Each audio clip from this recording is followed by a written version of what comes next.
Down here in the pits at Brownstown with Memphis, Indiana's Matt Patus. Matt, another season coming up with the Bowman Pro Late Model Series. What's your expectations for the year? Well, we've got higher expectations than last year. We got a newer car. It's a 2012 Gen X car, and first night out with the Supers, we really liked the way it performed for us, and not making a lot of changes till we get it figured out. So we're hoping to get a slick track tonight, because I think that's maybe what we're going to be up against, throughout the season, and we want to get this car dialed in for that. So, we're hoping for a top 5 finish, and even if there's 30 or 35 cars here, that's our expectation.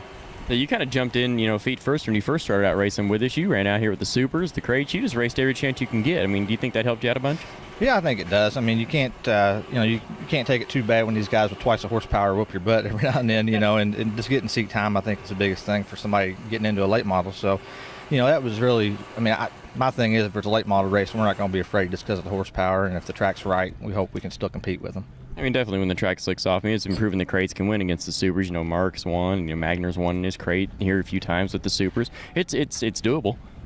Yeah, 100%. But the difference those guys have is, 30 years of driving experience, things like that. So that's where, again, the seat time, we just want to get as many laps as we can when there's late model race going on. Now, the expectations for the crates this year, I've heard there's been a lot more cars being built. What do you think car count's going to be like this year for the crates? I can see it averaging 30 cars. Just based on some of the new cars and new faces I'm seeing pull in today, and Cody here getting into the crate deal this year with Beeman, and there's not a lot of guys really getting out of it. So I see it continue to grow, and I think it's good for this area if we can do that. How long do you think you'll be in the crate? Do you think you'll be moving up anytime soon? Or I don't know if it's moving up, it's just switching cars. You guys are pretty much equal. Oh, yeah, it's just the expense, it's nice to go somewhere if you got a big motor and you can, get out of your heat race, obviously a lot easier, and compete with those guys. But, the expense of the motor, and then obviously you start burning up a lot more tires. And so, it's something that obviously if the right opportunity comes along, we would do it. And if anything happened and the crate deal went south, we'd definitely consider it and just maybe be a little bit more broke than we already are just trying to race. But we don't have any plans for in the near term.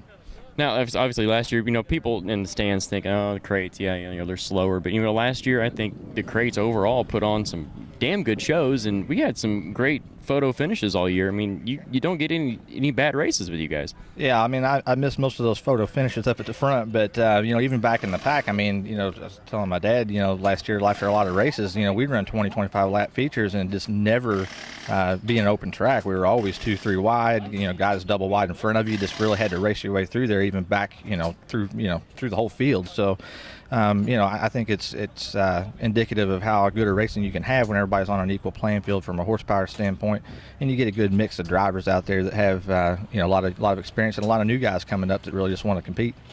I know you got a lot of people you want to give thanks to help make this possible for you this year. Yeah, sure. Shepherd's Motor Mart, my buddy Chip, he helps us out a lot, and helps out even more this year than what we expected. So that was a big push for us. And IndianaImprint.com, they do all of our vinyl work, and Ricky down at Sea Line Engineering helps us out a bunch on parts. So we got to thank them too.